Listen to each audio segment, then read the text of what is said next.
அஸ்ஸலாமு அலைக்கும் வரஹ்மத்துல்லாஹி வபரகாத்துஹ். லா தஹ்சன், கவலை கொள்ளாதீர். எதிலிருந்து சகோதரரே? கடந்த காலத்துடைய பாவங்களின் நினைவுகளை கொண்டு ஒருபோதும் வாழ்க்கையில் கவலை அடையாதீர்கள்.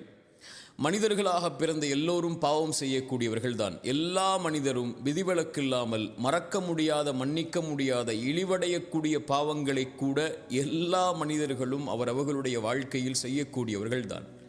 ஆனால் அந்த பாவத்திலிருந்து விலகி தன்னை மீட்டெடுத்து நற்பாதையில் தன்னை ஆக்கிக்கொண்டு இறைவனிடத்திலே வந்தவர்கள்தான் சிறந்தவர்கள் என்று இறைத்தூதர் சொன்னார்கள்.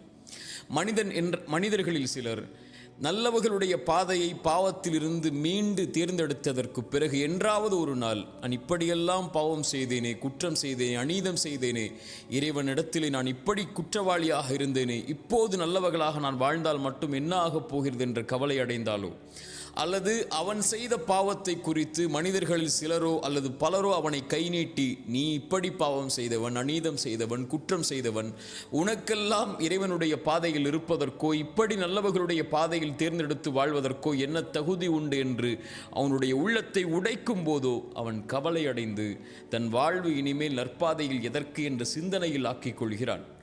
இறை நம்பிக்கை கொண்டவன் கடந்த காலத்தில் செய்த பாவத்திலிருந்து மீண்டதற்கு பிறகு ஒருபோதும் அதை குறித்து கவலையடைய வேண்டிய அவசியமில்லை. இறைமறை சொல்கிறது, வல்லதீன இதா ஃபஅலு ஃபாஹிஷதன் அவ் ஸலமு அன்ஃபுஸஹும் ஸக்கருல்லாஹ். ஒரு அடியான் நல்லவராக வாழ்வான், அவன் ஒரு நாள் மானக்கேடான செயலை செய்வான் அல்லது அநீதம் செய்வான் தனக்குத்தானே. அப்படி ஒரு கால் பாவம் செய்தாலும் கூட அவன் இறைவனை நினைவு கூறுவான். அந்த பாவத்திற்கு பிறகு தன்னை மீட்டெடுத்து நல்ல பாதையில் அமைத்து கொள்ள வேண்டும் என்ற அந்த பாவத்திலிருந்து படிப்பினை பெற்று வாழ ஆரம்பிப்பான். அவனுடைய பாவத்தை இறைவனை தவிர யார் மன்னிக்க முடியும் என்று இறைமறை கேட்கிறது. மேலும் சொல்லுகிறது, அவன் யார் தெரியுமா? வலம் யுசிர்ரு அலா மா ஃபஅலு வஹும் யஅலமூன்.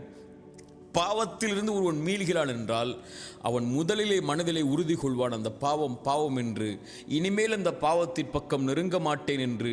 ஒருபோதும் அறிந்த நிலையில் அதே பாவத்தை மீண்டும் அவன் தொடரமாட்டான்.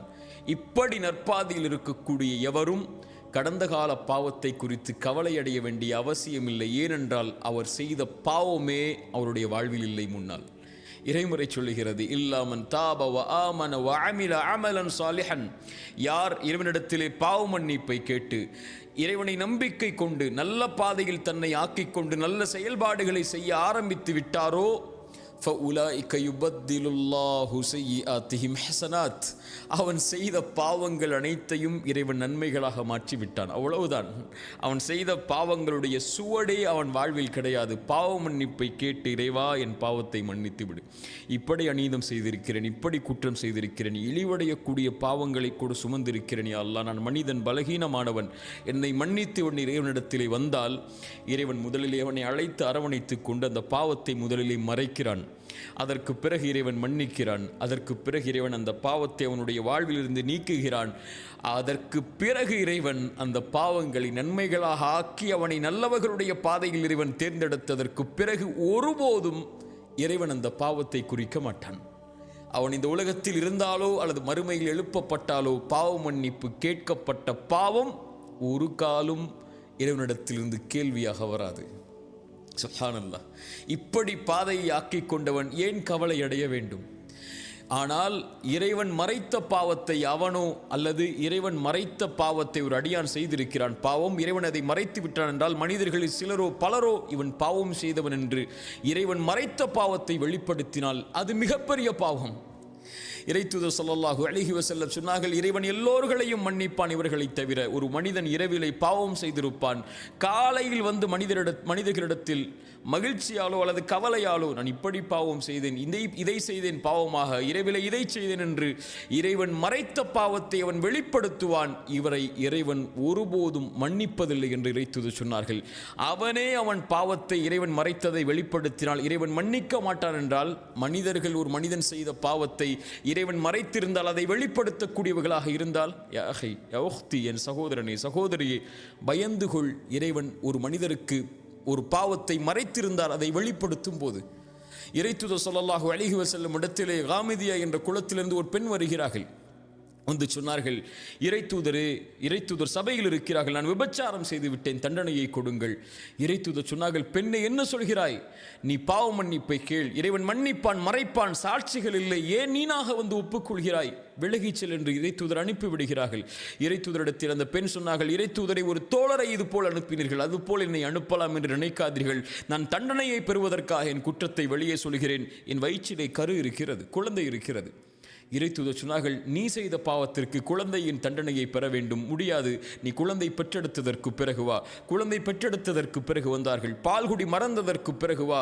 பால்குடி மறந்ததற்கு பிறகு குழந்தைக்கு உணவை கையில் கொண்டு வந்து இறைத்தூதரை, குழந்தை உணவை சாப்பிடுகிறது, நீங்கள் தண்டனையை கொடுங்கள். தண்டனை நிறைவேற்றப்படுகிறது. கல்லால் எறிந்து கொலை செய்ய வேண்டும், விபச்சாரம் செய்திருந்தால் திருமணத்திற்கு பிறகு அந்த தண்டனை கொடுக்கப்படும் போது அந்த பெண்ணுடைய இரத்தம் ஒரு தோழருடைய கையில் படுகிறது. அந்த தோழர் சீ என்றார்கள், ஒரு விபச்சாரியின் இரத்தம் என்றார்கள். தொழுகை நடத்தினார்கள் பாவ மன்னிப்புக்காக. இறைத்தூதர் அந்த நேரத்தில் உமர் வந்து இறைத்தூதரை பிடித்து சொன்னார்கள், இறைத்தூதரை, ஒரு விபச்சாரிக்கு தொழுகை நடத்துகிறீர்களா? மனிதர்கள் எல்லோரும் அந்த பெண்ணுடைய பாவத்தை பார்த்தார்கள். இறைத்தூதர் பார்த்தார்கள் அந்த பெண்ணுடைய பாவ மன்னிப்பை. சொன்னார்கள், இந்த பெண் செய்த பாவ மன்னிப்பை மதீனாவில் உள்ள 70 பேருக்கு பங்கு வைத்தாலும் ஈடாகாது. அவர்கள் எல்லோரும் பார்த்ததை, அந்த பெண் செய்த பாவத்தை. இறைத்தூதர் பார்த்தது அந்த பெண் இறைவனிடத்திலே செய்த பாவ மன்னிப்பை. நமக்கு தெரியாத ஒரு பாவம் செய்திருக்கலாம். அவர் அந்த பாவத்திற்காக இறைவனிடத்திலே சிந்திய கண்ணீர்கள் எத்துணை, கரமேந்திய வார்த்தைகள் எத்துணை. இறைவன் அவரை மன்னித்து அவனை அங்கீகரித்திருந்தால், இறைவன் மறைத்த பாவத்தை அவர் வெளிப்படுத்தினால் இவ்வளவு பெரிய குற்றம் அது. அதை கொண்டு அவருடைய உள்ளத்தை உடைத்தால், நீ பாவம் செய்தாயே என்று அவரை கவலை உரைய செய்தால், எல்லா மனிதர்களும் பாவம் செய்யக்கூடியவர்கள் தான். பாவங்கள் தான் அவர்களை மேம்படுத்தும். அவர்களுடைய பாதைகள் அதை திருத்திக் கொண்டு தன்னை முன்னேற்றுபவன் தான் சிறந்த மனிதனாக மாறுவான். அவரை பார்த்து இறைவன் உன்னை மன்னிக்க மாட்டான் இந்த பாவத்திற்கு என்று சொன்னால்.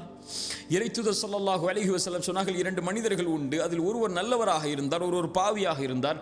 நல்லவர் பாவியை பார்த்து குறைத்துக்கொள் பாவத்தை என்று சொன்னார். அவர் ஒரு காலத்தில் கோபப்பட்டு சொன்னார், நீ என்னை பார்த்து எப்போது பார்த்தாலும் அறிவுரை செய்து கொண்டே இருக்கிறாய், என்னையும் என் பாவத்தையும் விடு, நீ என்ன இறைவனிடத்திலிருந்து அனுப்பப்பட்ட பாதுகாவலனா என்று சொன்னார். அந்த நல்லவர் கோபப்பட்டு, நான் உனக்கு அறிவுரை சொல்கிறேன், என்னை பார்த்தே நீ எதிர்த்து பேசுகிறாய், இறைவன் உன்னை மன்னிக்கவே மாட்டான் என்று சொல்லிவிடுகிறார். இந்த இருவரையும் மரணத்திற்கு பிறகு இறைவன் ஒன்று கூட்டுகிறான். நல்லவரை பார்த்து சொன்னான், நீ எப்படி என் உரிமையில் கை வைக்க முடியும்? நான் இவரை மன்னிக்க மாட்டேன் என்ற உறுதியை நீ எப்படி கொடுக்க முடியும்? நீ நரகத்திலே செல். அந்த பாவியை அழைத்து சொன்னான், நீ கவலை கொள்ளாதே, என் கருணையால் உன்னை மன்னிக்கிறேன், செல் என்றான். நம்முடைய பார்வையில் பாவியாக தெரிபவர்கள் இறைவனுடைய பார்வையில் யார் என்று நமக்கு தெரியாது. என் அடியார், என் தோழனை, என்னுடைய சகோதரியே, நீ ஒரு பாதையில் இருந்து மீண்டு நற்பாதையில் அமைத்ததற்கு பிறகு ஒருபோதும் இந்த மனிதர்களை குறித்து கவலை அடையாதீர்கள். இறைவன் உன்னை பார்க்கக்கூடிய பார்வை சுத்தமான பார்வையாக மாறியதற்கு பிறகு உலகமே உன்னை தவறான பார்வையில் பார்த்தாலும் அதை குறித்து கவலை அடையாமல் நல்ல பாதையில் உங்களுடைய சிந்தனைகளை வைத்துக்கொண்டு, தவறிலிருந்து பெற்ற பாடத்தை பெற்றுக்கொண்டு, சிறந்த மனிதர்களுடைய பாதையில் உங்களை ஆக்கிக்கொண்டு, உங்களுடைய மரணம் வரை அதில் தொடர்ச்சியாக இருந்து கொண்டே இருங்கள். ஒருபோதும் கடந்த காலத்துடைய பாவங்கள் உங்களை கவலையடைய செய்ய வேண்டாம். அதற்கு அவசியமில்லை. வாழப்போகின்ற வாழ்க்கை கொஞ்ச காலம். இந்த உலகத்தில் நீங்கள் மரணித்ததற்கு பிறகு இந்த மனிதர்கள் மறந்து விடுவார்கள். 100 ஆண்டுகளுக்கு பிறகு நீங்கள் வாழ்ந்த அடையாளமே இருக்காது. 200 ஆண்டுகளுக்கு பிறகு நீங்கள் வாழ்ந்த சரித்திரமே இருக்காது.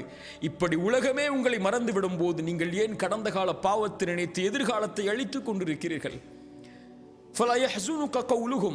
அப்படி மனிதர்கள் உங்களுடைய பாவத்தை நினைவு கூர்ந்து கொண்டே இருந்தால், அவர்களுடைய வார்த்தை உங்களை கவலை அடைய செய்ய வேண்டாம். இறைவன் அறிந்தவன் மறைப்பதையும் வெளிப்படுத்துவதையும். மனிதர்களுடைய வார்த்தையால் இறைத்தூதரை உங்களுடைய உள்ளம் நெருக்கமாக இருப்பதை நான் அறிகிறேன். என்னிடத்திலே வந்து விடுங்கள்.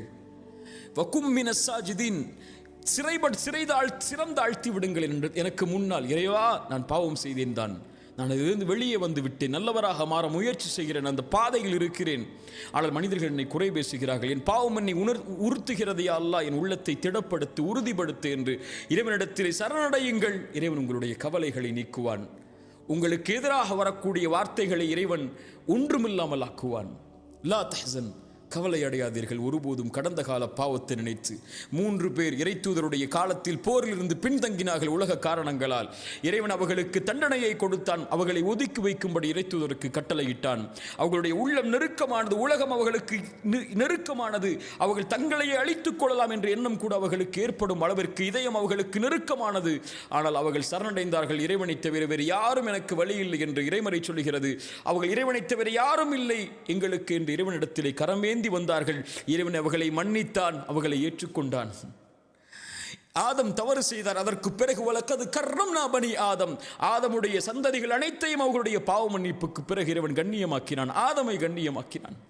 தவறு செய்பவர்கள் தான் மனிதர்கள். அதிலிருந்து தங்களை மீட்டெடுத்து சரியான பாதையில் அமைத்துக் கொண்டவர்கள் கண்ணியமானவர்கள். அவர்கள் ஒருபோதும் கடந்த கால பாவத்தை நினைத்து கவலை அடைய வேண்டிய அவசியமில்லை, எண்ணமில்லை. இறைவனிடத்தில் மன்னிப்பை கேட்டதற்கு பிறகு இறைவன் நம்முடைய கவலைகளை நீக்குவான். லா தஹ்சன், கடந்த கால பாவங்களை நினைத்து உங்களுடைய பாதையை சீர்படுத்தியதற்கு பிறகு ஒருபோதும் கவலையடையாதீர்கள். அதை குறித்து மக்கள் உங்களை நினைவுபடுத்தினாலும் அதை கொண்டும் கவலையடையாதீர்கள். இறைவனிடத்தில் கண்ணியமானாக வாழ்ந்தவர் தான் வெற்றியடைவார். மனிதர்களுடைய கண்ணியத்தை எதிர்பார்ப்பவர் எப்போதும் தோற்று போவார். லா தஹ்சன், கவலையடையாதீர்கள். அக்கூலு கௌலி ஹாதா அஸ்தக்ஃபிருல்லாஹ் லீ வலக்கும். அஸ்ஸலாமு அலைக்கும் வரஹ்மத்துல்லாஹி